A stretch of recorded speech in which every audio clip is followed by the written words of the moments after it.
Hey guys, and welcome back to the J2 channel. And this is your match review of Chelsea versus Nottingham Forest tomorrow at Stamford Bridge, 2 p.m. kickoff on a Sunday.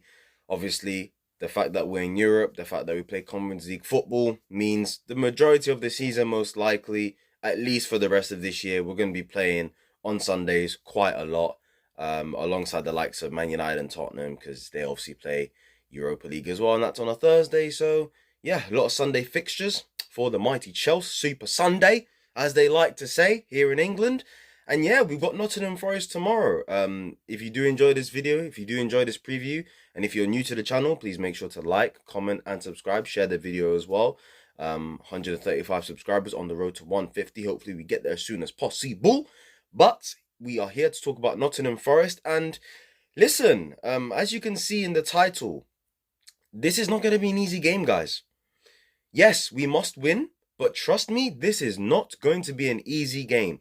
Nottingham Forest have been an interesting side since they got promoted to the Premier League. Correct me if I'm wrong, but they got promoted to the Premier League in 2022, I'm pretty sure. And I remember they had Steve Cooper at the time. And obviously, in the midst of everyone criticizing us for the nonsense we was pulling off in regards to the transfer window and how much money we had spent when the new owners had come in, Nottingham Forest were a team that you could say went under the radar in terms of how much of a mess they were, because the team they had going into the Premier League season compared to their last season at the Championship, completely different. They had to spend 200 plus million. I mean, their chairman, their owner, was just splashing out cash for fun. And you know what it is with Nottingham Forest over the years since they've been to the Premier League? They've actually had some really good players. Like individually, when I've looked at their team over the years, they've had some good players individually. I mean, they had Keylor Navas in goal at one point. They had Montiel, the man that scored the penalty for Argentina that won them the World Cup. And they've had good players over the years, talented players that you think to yourself, okay, individually, these are good players. Danilo, Sangare, Hudson-Odoi's come in, they've had Elanga, Chris Wood has come in, Aronieri has come in, Murillo at the back. I'm pretty sure they had Dean Henderson as their goalkeeper.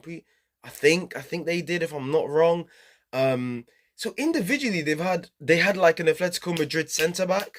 I'm pretty sure they had Lodi, who used to play for Atletico Madrid as well. Like Nottingham Forest over the years, they've had decent players. They've got Morgan Gibbs-White at the moment. But the problem with them is they've not been able to be a team.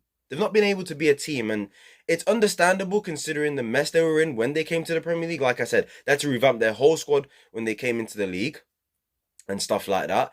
But I think this season, fair play to them. Obviously, last season, they were battling relegation zone. They had Nuno Espirito Santo come in and they survived. Under Steve Cooper, they survived as well.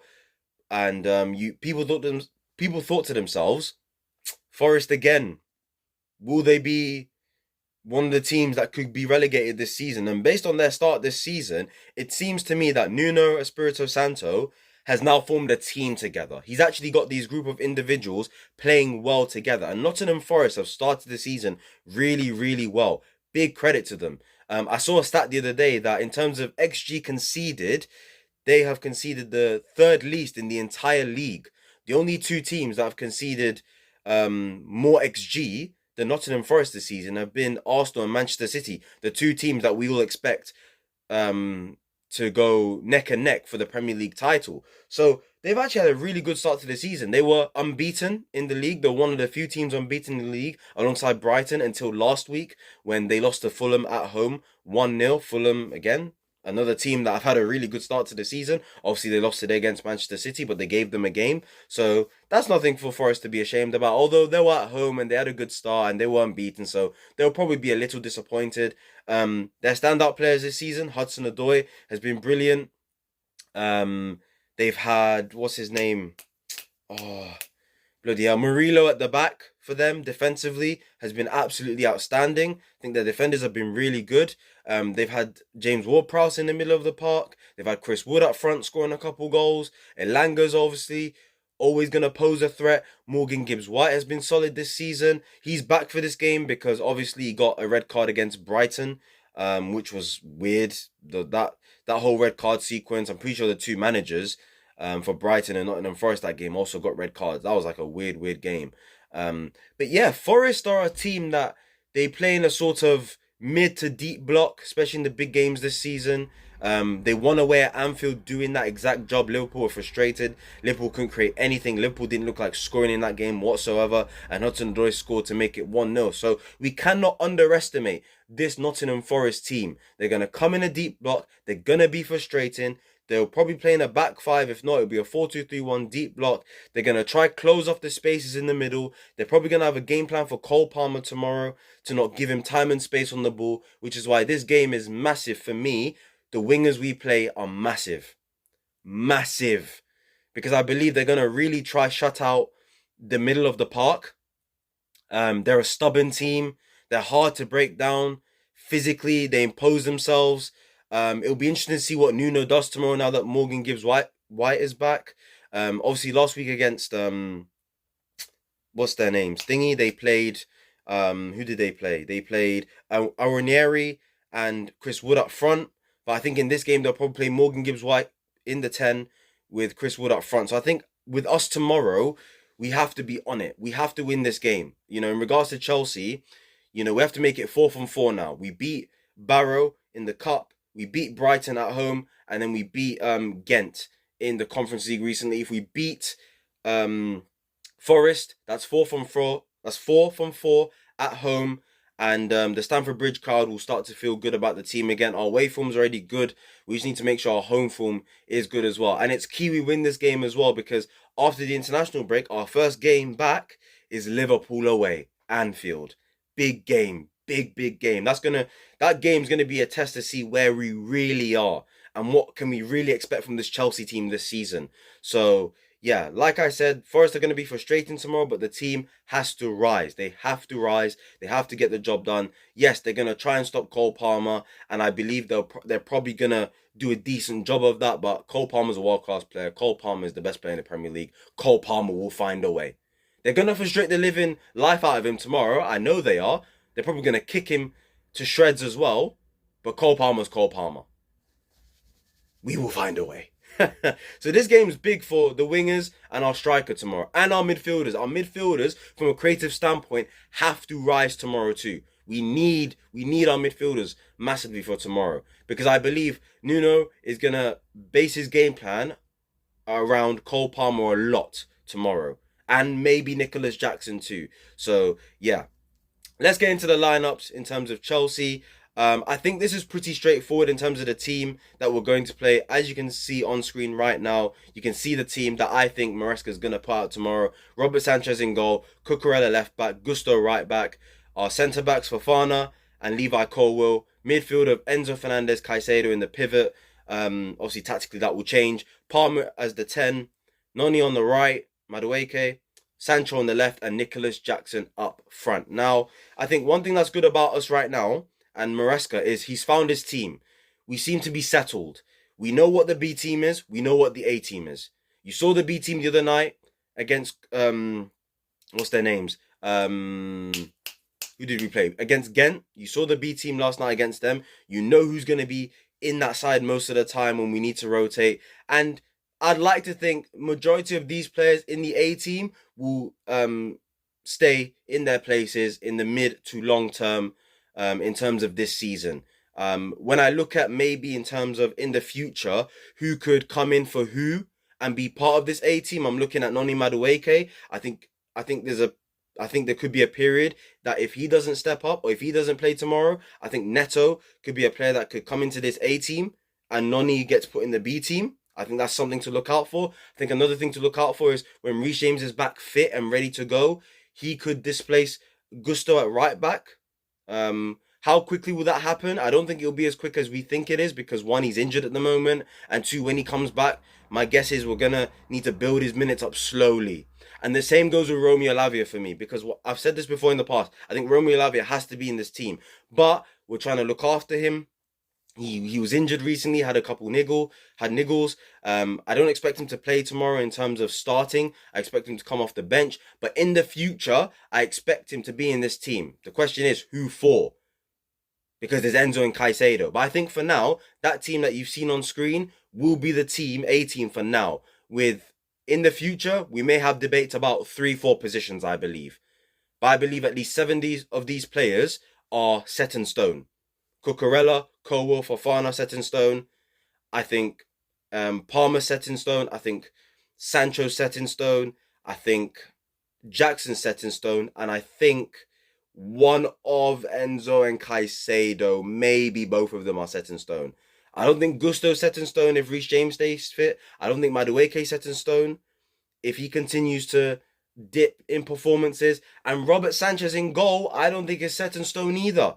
I think a couple more stinkers, and I think Jorgensen could come in the future. But for now, this is our settled team. This is our A team. This is the team that's doing well. This is the team that's winning us games. This is the team that is on 13 points from the first 6 games, has us 4th in the table. So we stick with this team. Sancho Madueke will be huge tomorrow. They must perform tomorrow against Ole Einar as their right back and their left back. Forgot his name. Just slipped out of my mind. But those two are massive for tomorrow. They must take on their man.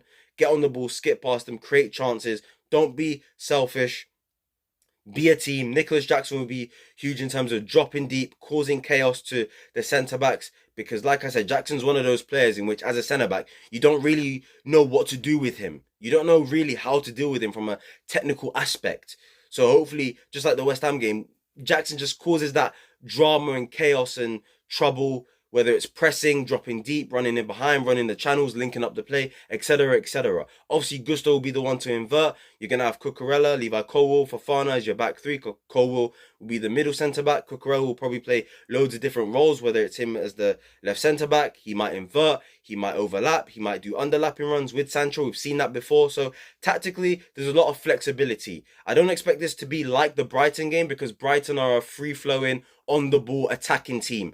Then Nottingham Forest are not that. So I expect Maresca to adapt once again. Whilst in the game against Brighton last week, we went on the counter-attack a lot. We took advantage of their ridiculous high line. In this game, it's about breaking them down. It's about us controlling the game, winning possession as much as possible when we lose it. It's about our press and our counter-press being on point. And it's about us just dominating the game, being patient and waiting for the right moment to pounce on Nottingham Forest, in my opinion. And that's how this game will go. It's going to be a tight game. I think it's going to be really close. I don't expect us to actually score.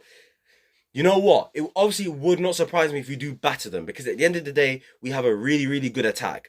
But I'm trying to put as much respect on Forest's name as possible here because at the end of the day, defensively, they've done really well this season, guys. They've only conceded 5 goals to my knowledge. They've not scored many, I don't think, but they've not conceded many either.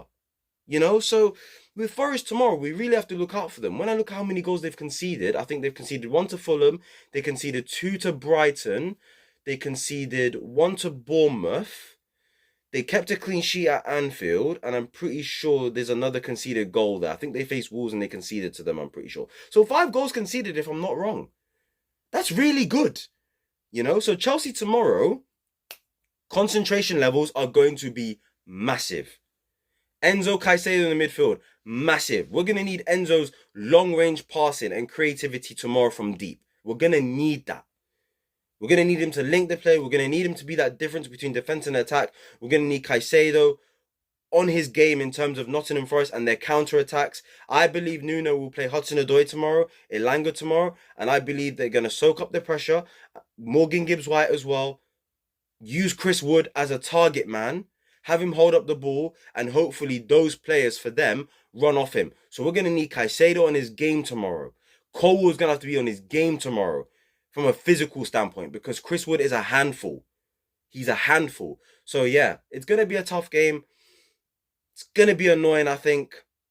If I was to think of a score prediction, I think we're going to... I might go...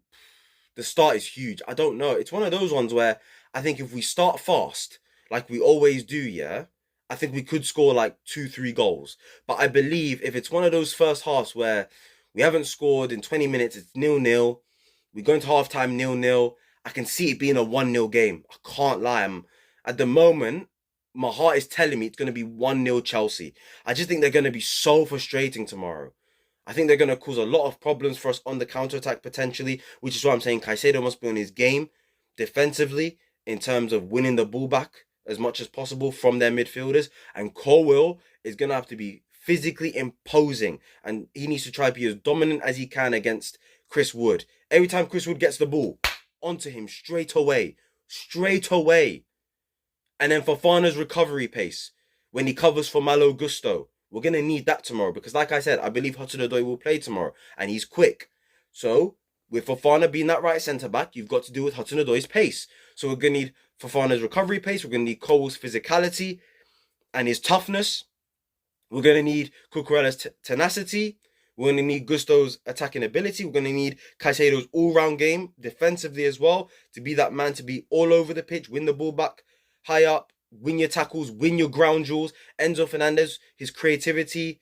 Sancho's 1v1 and decision-making and his creativity. Noni Madueke's dribbling, his pacing behind, and his troublemaking.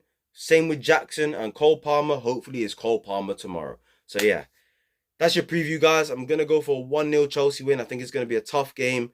They're going to frustrate the living hell out of us. But hopefully we get that win over the line and we keep a clean sheet. Going 1-0 Chelsea. Come on, the boys. Let's end this international break on a high. So yeah, if you did enjoy this video, like I said, make sure to like, comment, subscribe. And I'll see you guys tomorrow for the match preview where hopefully Chelsea have won the game and they're on 16 points. So yeah, see you lot tomorrow. Come on, Chelsea. Let's do this. Peace.